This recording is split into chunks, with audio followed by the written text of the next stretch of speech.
अस्सलाम वालेकुम दोस्तों, मैं हूं खालिद मोइन और आप देख रहे हैं अदब व फ़नून नामा। अदब व फ़नून नामे में आज हम एक बहुत उदास सी खबर, एक बहुत दुखी सी खबर पर बात करने जा रहे हैं। नूरुल हुदा सैयद साहब अब इस दुनिया में मौजूद नहीं हैं, सफ़र आखिरत पर रवाना हो चुके। नूरुल हुदा सैयद साहब फ़िक्शन के बहुत अहम आदमी थे, फ़िक्शन राइटर भी थे और फ़िक्शन नक्काद भी थे, बहुत ज़बरदस्त। नूरुल हुदा शाह से तो बहुत से लोग वाकिफ़ हैं और अगर आप सर्च करने की तरफ जाएं गूगल पे, तो नूरुल हुदा सैयद साहब के बारे में आपको शायद कुछ ना मिले। नूरुल हुदा सैयद साहब को जब आप सर्च करेंगे तो आपको तमाम चीज़ें जो हैं नूरुल हुदा शाह साहिबा की, जो बहुत अच्छी राइटर हैं, सिंधी ज़ुबान की और उर्दू ज़ुबान की, और उनके बहुत से ड्रामे मकबूल हुए और वैसे भी वो एक दानिश्वर जहन रखती हैं, दानिशवराना सोच रखती हैं। लेकिन हम तो बात करने जा रहे हैं नूरुल हुदा सैयद साहब पर। आज अगर आप रेख्ता पे उनको सर्च करेंगे तो आपको उनकी एक किताब मिल जाएगी, जो उनका पहला मजमुआ था मौसम मौसम, जिसमें उनकी कहानियाँ हैं और बहुत कमाल की कहानियाँ हैं। ये 1990 में शाया हुआ। तो उसके बाद मेरा ख्याल है कि दूसरी किताब की तरफ डोल तो डला हुआ था, लेकिन किताब सामने नहीं आ सकी। तारिक रईस फ़रोज़ साहब से उनकी बहुत क़ुरबतें रहीं और उनके घर जाते भी थे नूरुल हुदा सैयद साहब।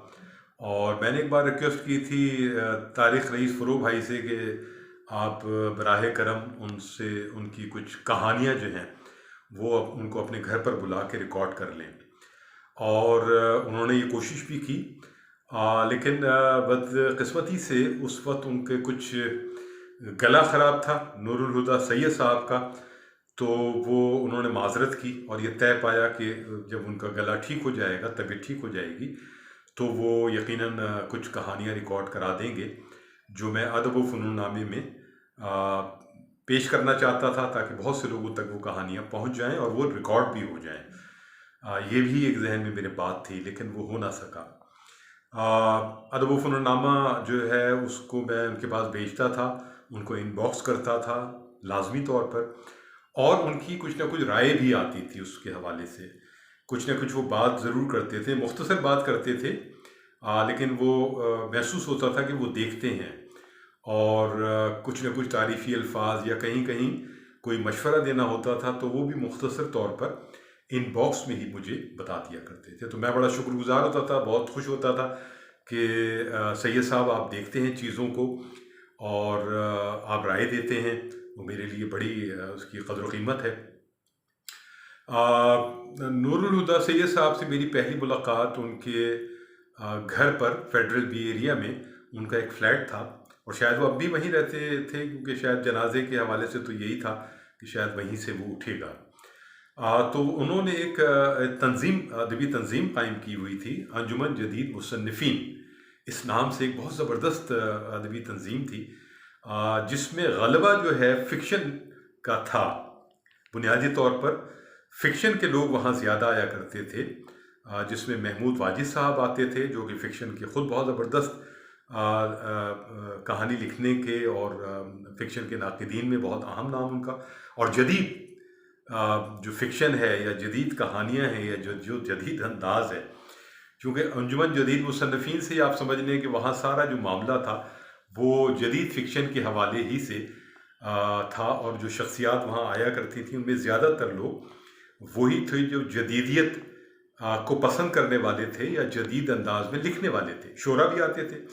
अब जो फ़िक्शन निगार उसमें आते थे, उसमें अहमद हमीद साहब आते थे, जो बहुत बड़ा नाम है फ़िक्शन का और प्रोज़ पोइट्री का भी। तो वहाँ मेरी मुलाकातें, इब्तदाई मुलाकातें हमीद साहब से वहीं हुई।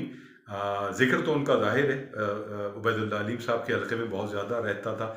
हसनैन जाफ़री से का ज़िक्र वो करते थे, हसनैन जाफ़री, और ज़िंदगी के आखिरी दौर में भी हसनैन जाफ़री उनके आसपास ही कहीं थे। तो हमीद साहब जो है बताया करते थे कि हसनैन जाफ़री से मुस्तक़िल मुलाकातें होती हैं और वो अक्सर उनके पास आ जाते हैं। और ये एक बड़ी खुशाइन बात थी कि वो एक शदीद जो डिप्रेशन का दौर था हसनैन जाफरी का, वो उसमें हमीद साहब से उनकी मुलाकातें होती रहती थी। तो हमीद साहब से मुलाकातों का मतलब ये है कि कुछ ना कुछ कथारसिस उनका ज़रूर होता रहता होगा हसनैन जाफरी का। अच्छा, तो फ़िक्शन निगारों में और जो है वो फ़िरदौस हैदर भी आती थी, वो भी बहुत आम फ़िक्शन निगार थी और उनकी कई किताबें आईं। और उसके अलावा जो है ज़ाहिद हुसैन की जो जवानी थी वो हमने देखी, हमारी नौजवानी थी, उनकी जवानी थी।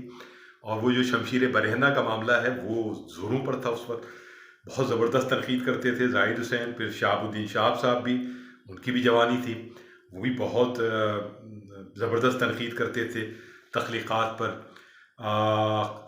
अंजुम आज़मी साहब वहाँ पाबंदी से आते थे और उनका तरीक़ाकार ये होता था कि वो दिन भर पढ़ा कर या मुख्तलिफ़ अदबी इजलासों में शिरकत करने के बाद शाम गए वहाँ आ जाते थे और सोफ़े पर उखड़ू पाँव बैठ जाते थे, क्योंकि वो देहात से उनका पस मंज़र तो था उनका। और वो उनके अंदर एक बहुत पढ़े लिखे आदमी थे अंजुम आज़मी, और बहुत ज़बरदस्त नक्काद थे, शायर थे बहुत ज़बरदस्त, गज़लें, नज़में। और कराची शहर का एक बहुत नुमाइंदा नाम थे। उनके बारे में ये मशहूर भी था कि वो बस किताब को सूंघ लें और उसके बाद जब वो बात करते थे, बहुत खूबसूरत गुफ्तगू, नपी-तुली गुफ्तगू और जुर्रतमंदाना गुफ्तगू भी होती थी, ख्यालदारी भी करते थे। तो जाज़िब कुरैशी साहब मरहूम, वो भी वहाँ चूँकि फेडरल बेरिया में एक ज़माने में रहते थे। तो ये मैं बात कर रहा हूँ आपसे 88-89 से लेकर 90 की दिहाई में। तो मेरा भी आना जाना हुआ वहाँ। अब मुझे कौन लेकर गया मुझे ठीक से याद नहीं, शायद जाज़िब कुरैशी साहब ही मुझे ले गए। और वहाँ जो है मेरी बहुत इब्तदाई शायरी के साथ ही एक शाम बनाई गई, जो कुछ गज़लें मेरी थीं और कुछ आरिफ साहब की थीं। आरिफ का नाम इस वक्त मुझे पूरे तौर पे याद नहीं आ रहा, लेकिन आरिफ शफीक नहीं, अभी देखिए नाम याद आ जाए तो बताता हूँ। तो उनकी गज़लें कुछ थीं, कुछ मेरी थीं। और बड़ा एक चूँकि एक गैर मामूली इजलास था, तो भरा पड़ा था उनका जो ड्राइंग रूम था, एक बड़ा ड्राइंग रूम होता था नूरुल हुदा सैयद साहब का। तो वो बहुत ज़्यादा ओवर पैक था और बहुत लोग आए हुए थे कि देखें कि ये शायर कौन से हैं और इनको सुना जाए, उस पर गुफ्तगू भी होनी थी। तो खैरियत गुजरी मेरे हवाले से तो, लेकिन आरिफ के हवाले से कुछ गुफ्तगू में थोड़ी बहुत सख्त बातें भी हुई। खैर, वहाँ से एक ताल्लुक़ इस्तवार हुआ और मैं फिर अक्सर जाता रहा। मुझे बहुत पसंद आया वो सारा, जो उनका एक संजीदा रवि के साथ जो प्रोग्राम होते थे और तनक़ीदी प्रोग्राम होते थे। मैं बज़्म इल्म व दानिश से तो मेरी वाबस्तगी थी और मैं बहुत कुछ चीज़ें जो इब्तदाई थीं, वो ज़ेब अस्कार साहब और इसरार शाकी साहब और मुंसिफ रज़ा साहब और इस्माइल यूसुफ साहब और दीगर अहबाब, कमर साहब हमें वहाँ ले गए थे। तो वहाँ आना जाना रहता था। तो वो जो बुनियादी आदाब होते हैं गुफ्तगू के और चीज़ों के, वो हम सीख रहे थे और अपनी शायरी भी वहाँ पेश करते थे ज़ाहिर है, और यहाँ भी कभी कभी मौका मिलता था। तो बड़ा एक ज़बरदस्त मौका और एक बहुत ज़बरदस्त माहौल और एक बहुत ज़बरदस्त लोग। तो जहाँ जो बुनियाद थी, जो रूह थी, जो रूह व रवां थे, वो थे नूरुल हुदा सैयद साहब। वो इतनी मोहब्बत से मिलते थे और ठंडे मिजाज के आदमी थे। और जब वो नशिस्त ख़त्म होती थी तो बड़ी ख़ातिरदारी भी होती थी, जो आम अदबी नशिस्तों में मैंने कम देखी। लेकिन वहाँ कुछ न कुछ चाय के साथ और दीगर लवाज़मात भी हमेशा होते थे। और उनके बच्चे भी कभी कभी वो नहीं भी होते थे। तो बाद में एक बार मुलाकात में उन्होंने बताया कि उनकी जो जॉब थी वो कुछ इस तरह की थी कि वो और शहरों में भी जाते थे। तो वो बायर वहाँ चले जाते थे और बायर वो यहाँ आ जाते थे घर पर। और वो घर पर अगर ना भी हों तो वो ऐसा ही लगता था जैसे वो घर के अंदर ही हैं। और कभी कभी वो ब्रीफ केस के साथ आते थे और अंदर चले जाते थे और ब्रीफ केस रख कर आ जाते थे। तो वो कहते थे कि मैं ये बात जाहिर नहीं होने देता अंजुमन मुसन्निफ़ीन, जदीद मुसन्निफ़ीन के आम लोगों पर, कि मैं एक सफ़र कर आया हूँ और मेरी थकान जो है वो इस गुफ्तगू से और लोगों से मिल के, अहबाब से मिलकर वो ख़त्म हो जाती थी। ये बहुत बड़ी बात है। जो उनकी फ़ैमिली भी उसी तरह अदब को समझती थी और अदब आदाब को समझती थी और लोगों को समझती थी कि ये बहुत आम लोग आते हैं कराची के। तो ये बड़ी ज़बरदस्त। तो मेरे ख़्याल में 1 डेढ़ दिहाई तक तो चलती रही, शायद ज़्यादा भी चली होगी। तो वो एक बहुत अहम अदबी तंजीम रही, और जिसमें जदीद जो फ़िक्शन है और पोइट्री है वो ज़ेर बहस आती थी। तनक़ीदी इजलासों में कोई गज़ल या नज़्म भी होती थी, कोई अफ़साना होता था आम तौर पर, और कभी-कभी उसके ख़ुसूसी इजलास भी होते थे। तो बड़ी गर्मा-गर्म जो है तनक़ीदी नशिस्त होती थी, और उसमें जो है बहुत कम रियायत भी रखी जाती थी। एक नसीम सतरकी साहब भी होते थे, जहाँ मेरी उनसे मुलाकातें हुई। वो भी फ़िक्शन के आदमी थे, और वो ख़ास एक अंदाज़ ये था कि वो पाइप पीते थे। वो ख़ामोशी से बैठते थे और पाइप पीते थे, और कभी-कभी वो गुफ्तगू करते थे। तो ये एक बड़ा ज़बरदस्त वहाँ के जो लोग थे, वो मेरे अब भी नज़रों में आते हैं। और जब उन नशिस्तों के बाद फिर एक तातुल आ गया, फिर नूरुल हुदा सैयद साहब से कई बरस के बाद एक मुशायरे में मुलाकात हुई, और फिर कुछ न कुछ मुलाकातें अंजुमन जदीद अंजुमन तरक्की पसंद मुसन्निफ़ीन पावा के हवाले से, जो अरशद जावेद रिज़वी साहब उसके जनरल सेक्रेटरी थे, तो वहाँ भी नूरुल हुदा सैयद साहब कभी-कभी आते थे, और ख़ास तौर पर फ़िक्शन के प्रोग्राम में तो वो ज़रूर आते थे, और जो गुफ्तगू फरमाते थे वो बहुत ही सुलझी हुई, बहुत खूबसूरत गुफ्तगू, और बहुत ही म्याना रवि के साथ, लेकिन गहरी बातें वो करते थे।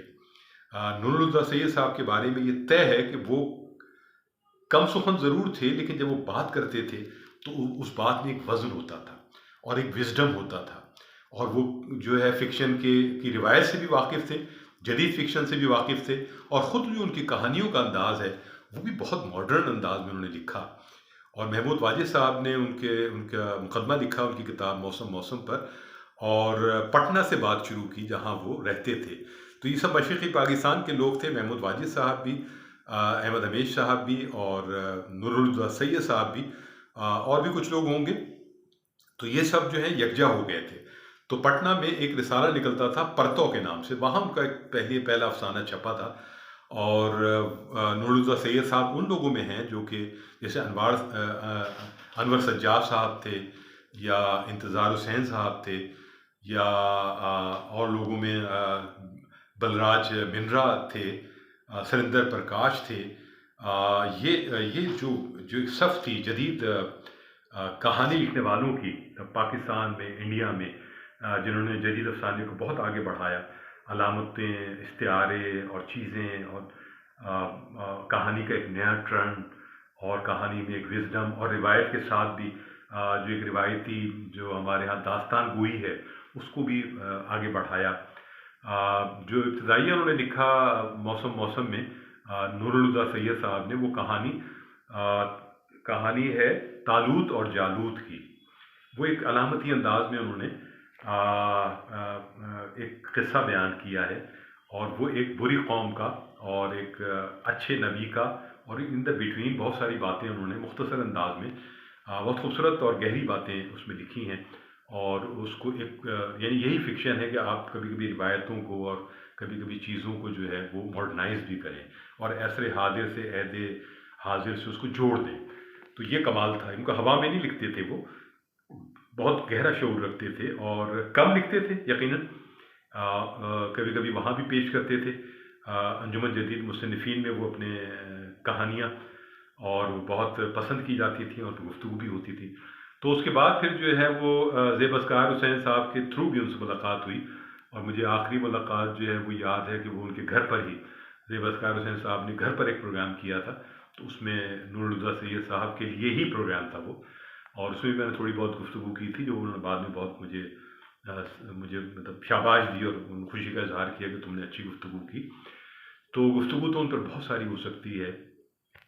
रेख्ता में जो उनकी जो एक किताब है, उसके अलावा एक और किताब भी है जो नूरुल हुदा के नाम से कोई किताब है, जो कि किसी कॉमरेड हयात साहब पर है।